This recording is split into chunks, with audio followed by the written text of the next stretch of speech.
Yeah, this is gonna be a long one, guys. Welcome all, welcome to STOMP Wrestling. Welcome to this week's edition of Monday Night Raw, and welcome to the final draft day of the 2024 WWE Draft. Man, this is gonna be a long one. Look, y'all, this is how it's gonna go down. I'm gonna do one segment. Then after that, I'm going to do the entire draft pick. All right, the entire draft pick from round 1 to round 6. It is hella long. Then after that, I will continue onwards to the whole segments, matches, and whatnot. Dun. You know what I'm saying, though. But without further ado, without wasting any of your time and my time, including, I'm just joking. I love doing this. Let's get into it. Lego. It is the first segment of the night. It is Becky Lynch coming out to celebrate her Women's World title win after last week's Battle Royale. Standard babyface promo. You know what I'm saying? Thanking the fans. Thanking them for all the undying support. You know, especially throughout the whole Becky Lynch hate, calling her Becky Hogan, which I find hilarious, but it's not funny. Lay off Ricardo's girl. Ricardo's literally crying, right, bro? He's crying. But anyways, man, Liv Morgan coming out, addressing to Becky Lynch that she's next in line to challenge her for the Women's World title. You know, I feel like this needs to be paced a little slower, you know what I'm saying? You know, with the right pacing. Liv Morgan is the absolute right woman, to dethrone Becky Lynch and become Women's World title. You know, keep it until Rhea Ripley comes back, so we can finally have the Rhea and Liv feud. It's gonna be one of the best feuds, I like, no doubt. But this was a very, very, very it was standard, but it was good. But after that, Nia Jax came out, you know, addressing both of them that she's gonna squish both of them, or Liv Morgan to be precise, before she leaves for SmackDown, which is her last night. It is not yet official until next week. But as soon as Nia Jax got into the ring, Liv Morgan attacked her, which set up the match for between them early on to the night. Now, let's get into the 2024 final draft day. Let's get into it. All right, it is round 1. We got Stephanie McMahon returning after WrestleMania to announce the first round 1 picks. And man, this pick is pretty good. I mean, the round 1 is pretty good throughout. But let me not dilly dally. So the first pick for Raw, it is Walter and Ludwig Kaiser Imperium. Very good, you know what I'm saying? That proves that Walter is the next guy to carry the company on his back. The second draft pick, drafted to staying on SmackDown. It was intended. Jade Cargill. You know how this is gonna go, bro, throughout the whole thing. Jade Cargill proving once again that she's a big star. This is why they picked her as the second draft. You know, second after to Bianca Belair, which is, pretty good. Third pick, Damage Control, is drafted to Monday Night Raw. That is a surprise. I thought Io Sky was going to get her rematch against Bayley, but, hey, I guess that's over and done with.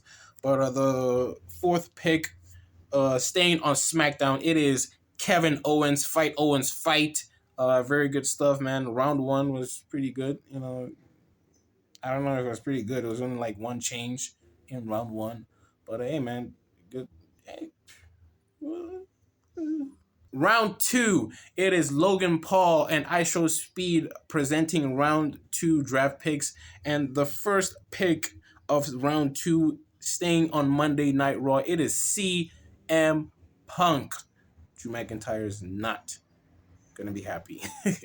He's not gonna be happy about that. The second draft pick, it is the Pride, staying on SmackDown as expected. Don't know why we were expecting any different, but I'll get at the end of that. Surprisingly enough, third pick is Braun Strowman, which confirmed that he will be returning. I thought it was going to be soon, but we'll get into that. He's been drafted to Monday Night Raw. He was previously on SmackDown, so that's pretty good. And the fourth pick for round 2 is Tiffany Stratton, staying on SmackDown. Sorry, SmackDown. Staying on SmackDown. pretty good. Round two, pretty, pretty good picks. Pretty good picks. Round three of the drafts. It is presented by JBL and Ron Simmons. Damn. The first pick for the round three draft is LWO, which is very interesting because not only that, LWO, which is consisted of Rey Mysterio, Zelina Vega, the other two guys, and Dragon Lee. I'm sorry. I'm just saying that because I really don't find interest in those other guys. Surprisingly enough, Carlito is still in the group, so he's also drafted to Monday Night Raw. That's going to be interesting considering what's going to happen between Rey and Carlito. Second draft pick, it is Legado del Fantasma staying on SmackDown. I guess that's it for the LWO Legado del Fantasma feud. Thank goodness it was boring. It was boring for me. Third pick, surprisingly, Drew McIntyre stays on Monday Night Raw. Very glad for Drew McIntyre, currently re-signed with WWE. Very good stuff. But this is not gonna. This is like a huge relief for us, and then a slap in the face for Drew because he got drafted third in the third round. CM Punk. We'll get into that. And the fourth pick for the round three is Shinsuke Nakamura, drafted to SmackDown. I was really hoping that they would draft him to NXT, man, because yes, ever since he came to the main roster, man, Vince just fucked him up, bro. Screwed him up, man. But, hey, man, we'll just see how things go on SmackDown for Shinsuke Nakamura. And that is round three of the draft. All right, time for round four of the draft. It is the first draft pick. The Judgment Day. Dominic Mysterio, JD McDonough, and Finn Balor stay on Monday Night Raw. Damian Priest was not part of the whole thing because, he's the World Heavyweight Champion. All the champions are protected, in their respective brands. And second pick, it is Naomi staying on SmackDown. It's pretty good. And this is the big surprise for me. Ilya Dragunov has been drafted to Monday Night Raw. It was kind of expected, but it was still a surprise, though. It's kind of expected. Ilya Dragunov is drafted to Monday Night Raw. Very happy for him. Finally, we get to see that Ilya and Gunther, bro. It's coming. I can smell it, bro. It's coming. It's going to feed families, bro. And the fourth pick in the round four goes to Chelsea Green and Piper Niven, drafted to SmackDown. They're now Nick's problem, bro. No longer, Adam, man. Those two were, mainly Chelsea was stressing that man out, bro. Got him drinking every damn week, bro. His liver's going to get poisoned soon.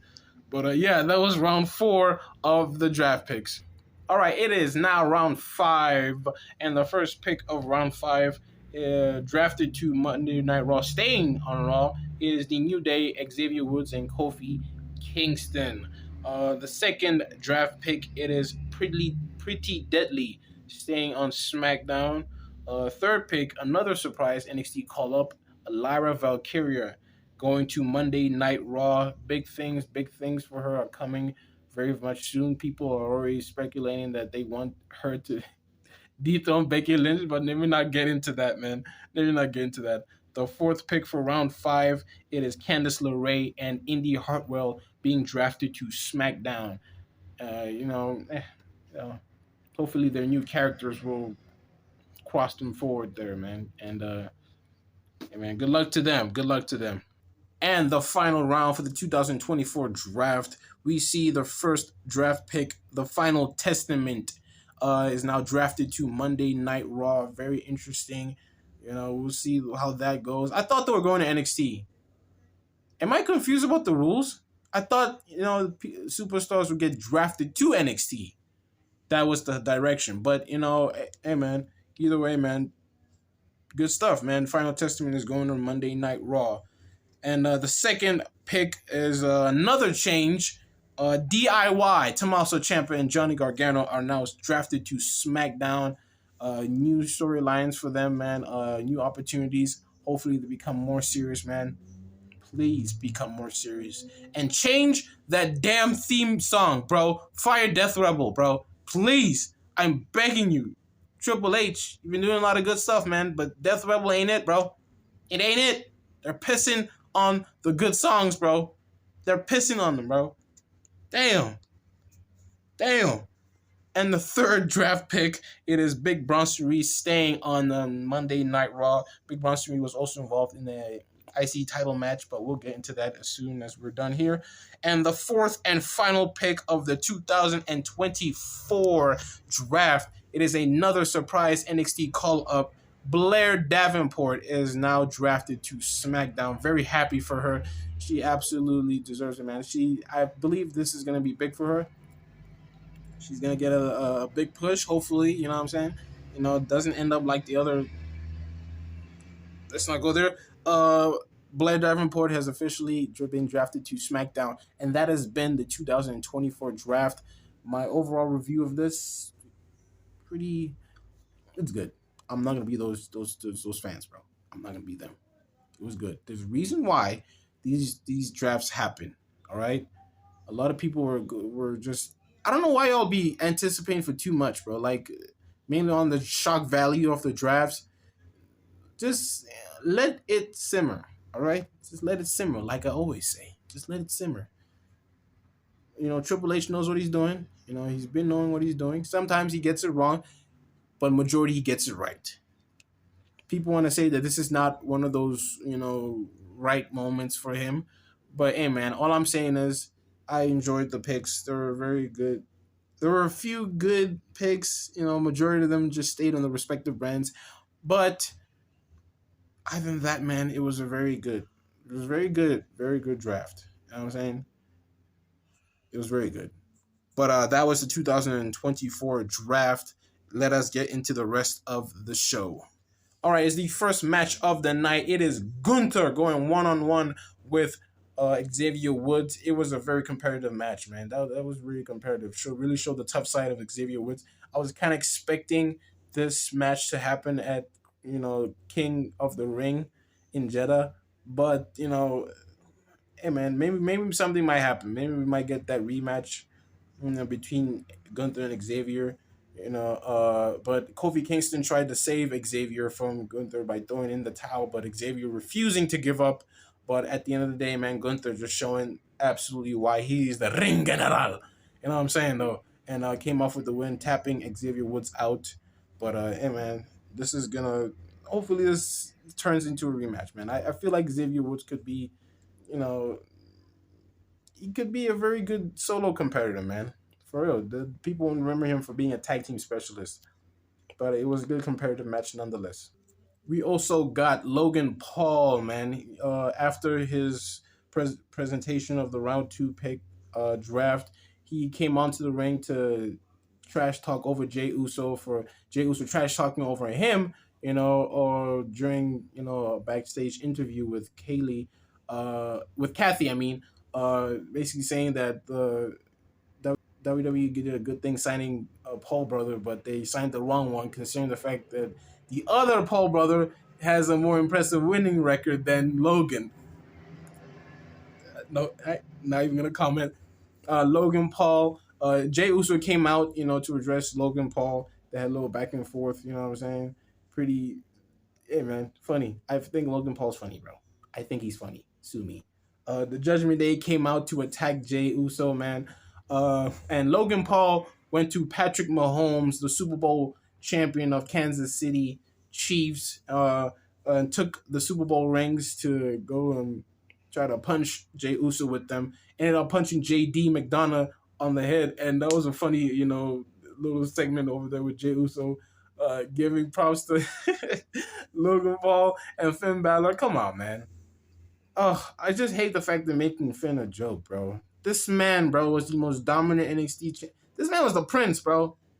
They need to bring him back, man. But it was funny. But that's not the surprise, man. The surprise is that Braun Strowman has officially returned. Took them all out, man, except for Logan Paul.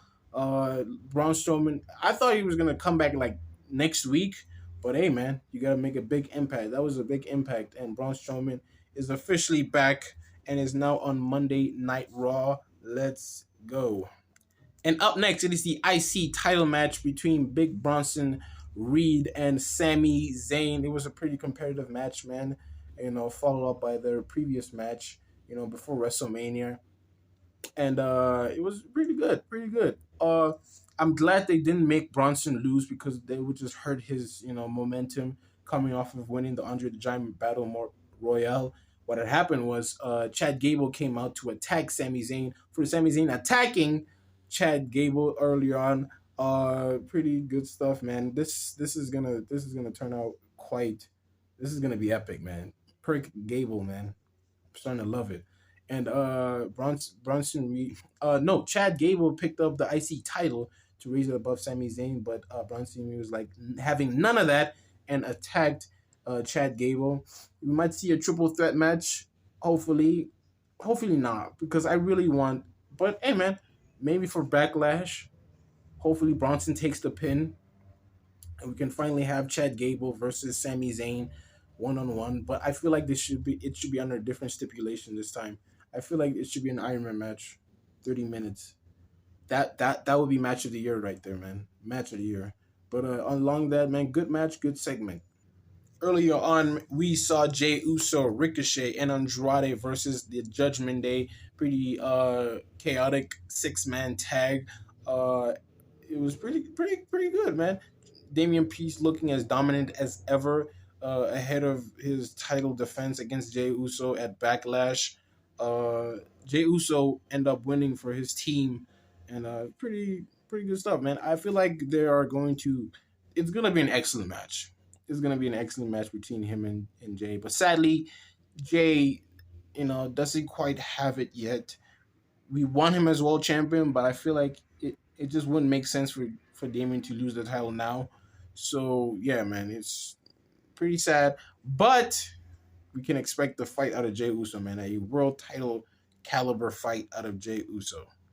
Up next, we got Awesome Truth taking on Alpha Academy for the Raw for the World Tag Team title. I'm gonna start having to get used to saying that a lot. It was a pretty good match. Awesome Truth ended up with the win. Chad Gable is not gonna be happy. He's gonna start scolding them a lot more, mostly, Otis. But a good tag match. Up next, we got Liv Morgan versus Nia Jax. Your typical, big girl versus little girl scenario. I gotta stop saying that. We will get canceled. But Liv Morgan needed the win more. She desperately needed the win. I'm glad Nia Jax got to give her that win. Tiffany Stratton was in the crowd, and Naomi ended up attacking her. Where the hell did she come from? Did she literally wore the same gear from last week and attacked her? Oh man! And that caused a distraction to Nia Jax, and then Liv Morgan capitalized, hitting the Oblivion for the 1-2-3. Very good, man. Liv Morgan needs some momentum ahead of that potential title match against Becky Lynch, and you just love to see it, man. Love to see it. And up next, what I would claim is my main event. It is CM Punk and Drew McIntyre going at it in a war of words. You know what I'm saying, though? These two are gonna absolutely cook, man. These two are gonna absolutely cook. This is going to be the feud of the summer, no doubt about it. Drew McIntyre trashing over CM Punk, calling him, a coward for costing him the world title at WrestleMania. CM Punk cooking Drew McIntyre in less than 5 minutes. That is the equivalent of how long Drew McIntyre carried the world title at WrestleMania, which was 5 minutes and 46 seconds, I believe. Good exchange, man. Good back and forth. These two are going to raise the roof, man. They're going to blow the roof off this place. The world title needs to be the main focus in between these feuds. This feud is already good, but with a world title, oh my gosh. It's gonna simmer, man. It's no, not simmer. It's gonna burn the whole damn kitchen, bro. But anyway,